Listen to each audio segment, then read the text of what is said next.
Let me begin with a question. When do you ever last suffer consequences for doing what was right? Have you ever suffered consequences for doing what was right? That's the story of Daniel. That's the story we're looking at this morning. Daniel being unshakable in a shaky world. The purpose of Daniel is to help us to grasp that truth, that Daniel stands out in his society of his day, firm in his faith, despite the obstacles and the things that were coming against him.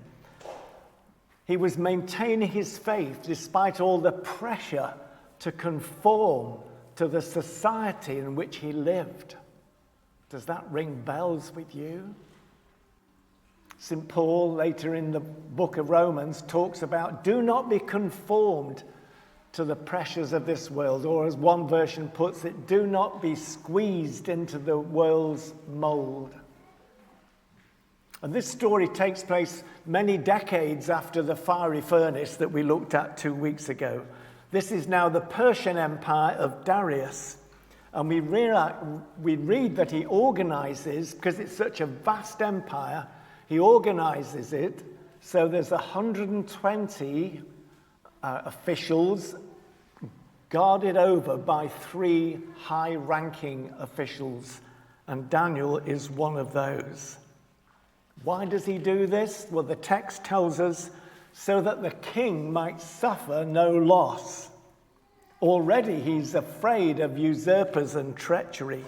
Like Nebuchadnezzar before him, he didn't trust those around him. He was suspicious by nature. And that probably tells us why he fell for what came later. So the text tells us that one of those 3 high-ranking officials, with Daniel in a special place, he's now getting on in years, probably in his 80s, but he still has great respect from the people around him. But this, as we've seen, causes other people to get jealous of him. They want his kind of authority, his kind of place. So it brings them to the point of plotting evil. And we read in verse 4 that when they tried to find a reason to blacken Daniel's character, they could not find one. We are told they could find no corruption in him, because he was trustworthy and neither corrupt or negligent.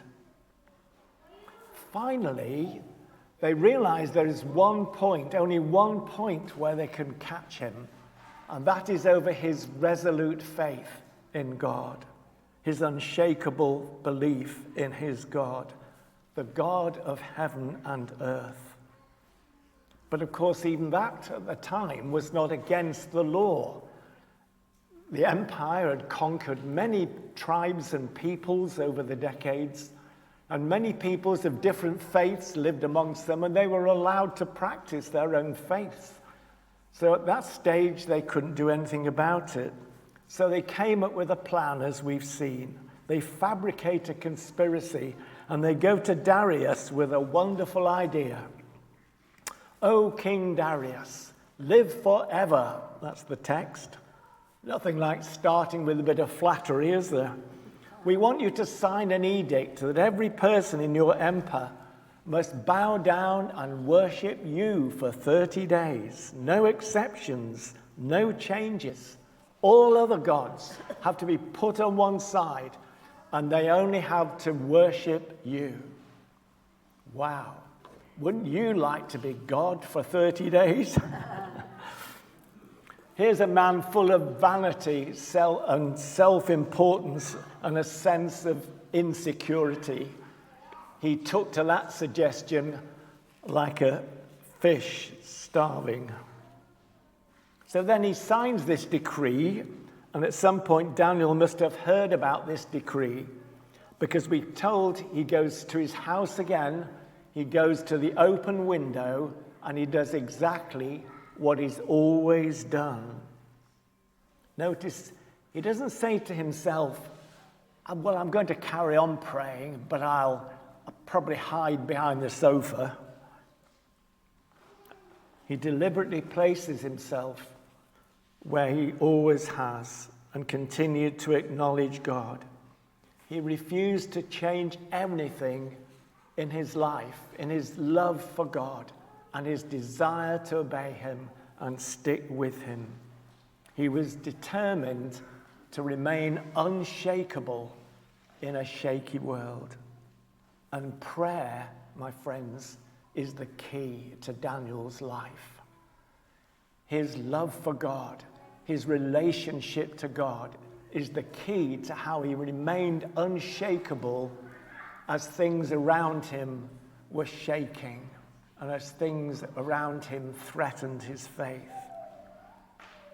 For Daniel, this is where his spiritual integrity hit the road. He was refusing to compromise his faith in the God who had been with him all those years so far and had never let him down. It's one of the important things that comes in that song we sang at the beginning, isn't it? So what does that have to say to us in a world that is getting tougher to believe in Jesus, where the going's getting tougher? People tell us to forget about God, or where we're constantly told that the claims of Christ are just the same as any other claims, where Jesus is not unique, where it's politically incorrect to say that Jesus is the only way. When we are faced with the kind of decision Daniel was faced with, what are we going to do? How are we going to stand and remain unshakable? For us too, it's important that we take a stand in our lives for God as early as possible and as often as possible, because people are looking at us. They're looking at our lives when God gets ready one day to give us greater responsibilities and lead us to better situations.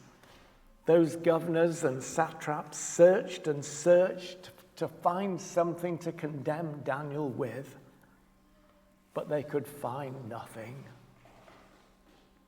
Thank God, Daniel had never said yes to bribes and favors during his years of service. Thank God that he hadn't fudged things, kept a bit of money for himself when no one was looking. Thank God he was a person of honesty and integrity. The Bible says they couldn't find a thing. What a challenge that is to us. Maybe for some of you here, God is considering raising you up to greater responsibilities. Are you keeping your life right before God so that you can take that when it comes? All the little stands that we take will build up and they will strengthen us for the future. Are we going to count on him in the long run? Isn't it something when folks who don't know God know that you love God, that your faith counts, that they can count on you to do the right thing? You see, once we make our position in the world clear, they stop trying to tempt us to do some of the things that they want us to do. If Darius had not been caught up with himself, he would have known that they were conniving. But the king listened to them, and because of his own sense of self-importance, he fell for it and signed the law. So when Daniel hears about the law, as they've already seen, he doesn't run and ask the king to change it. He doesn't cry out, "Oh God, how could this happen?" He doesn't agonize on whether his prayer life can stop for 30 days. He doesn't even think about that. He doesn't go and hide to pray.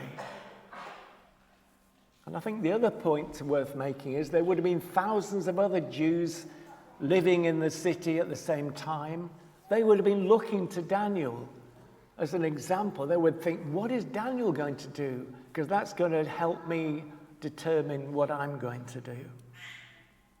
Again, there may be people watching us, looking to know, what do we do when we're faced with making choices like that? Will we fall for it? Will we disobey God? Will we go against the way he wants us to live, to make things easy for ourselves? Or will we stand firm for Christ? Because eventually people will admire us for standing firm in our faith. Now, these men knew where to find Daniel praying. They get the evidence and they go to the king and inform on him. And at this point, the realization dawns over Darius. He is very upset because he has deep respect for Daniel. And the king finally realizes that he's been set up by the other leaders in his empire. So as we've heard, he gets people to search this law to see if they can reverse it or change it. Any exceptions can be made. It's getting night and he still doesn't have a solution.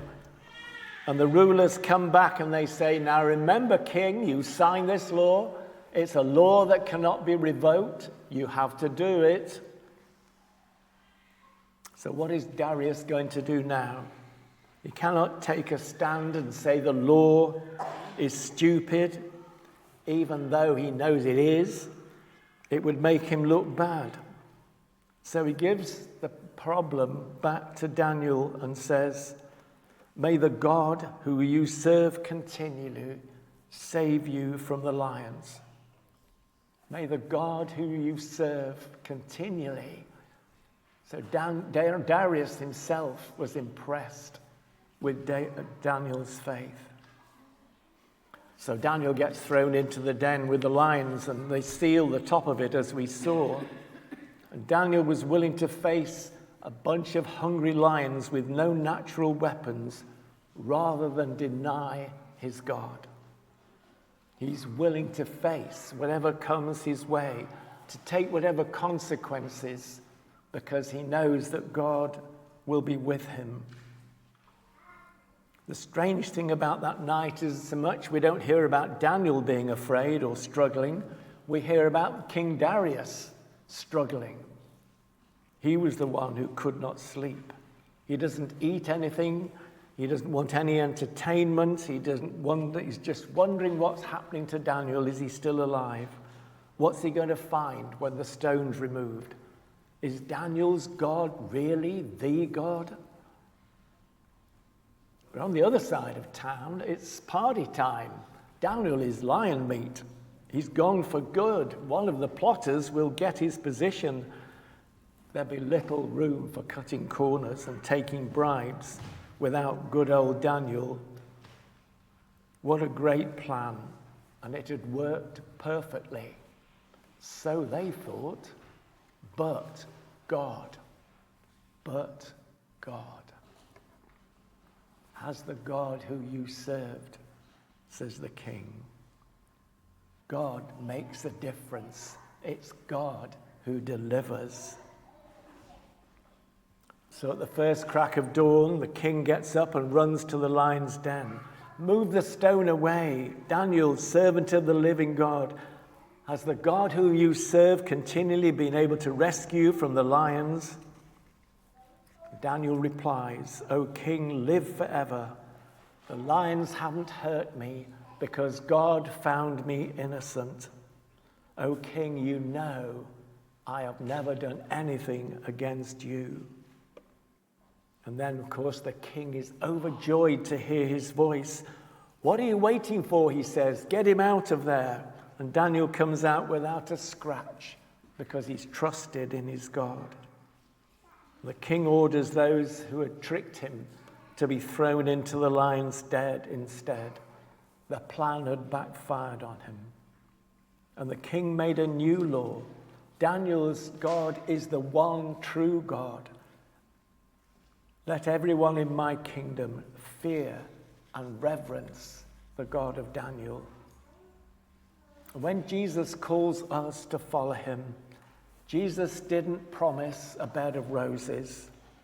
He didn't promise a life free of problems. He didn't promise everything would turn out okay. We too will face our lions. But he did make it possible for us to live forever. We're not going to be able to take that kind of stand that Daniel took on our own. We need to have that relationship with God to sustain us and help us through those times. We also need to remember there's no temptation comes our way that God doesn't provide a way out. Now, Jesus did not come to die for part-time Christians.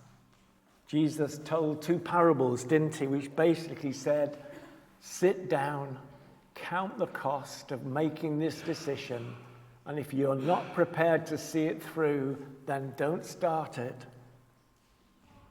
But if you intend to give it your best shot, and you're willing to end up trying again when you fail, I will be there for you. Together we can stand, and after it's over, we can all keep standing. Well, that's basically a paraphrase of what he said. Let me take you back to that question at the beginning. When have you ever been in a situation where you faced consequences for standing up for what is right, for standing up for Jesus? That is the story of Daniel. Let us be firm. Let us be resolute in all that Jesus has done for us. He is our sovereign God. He will see us through to the end. Shall we pray?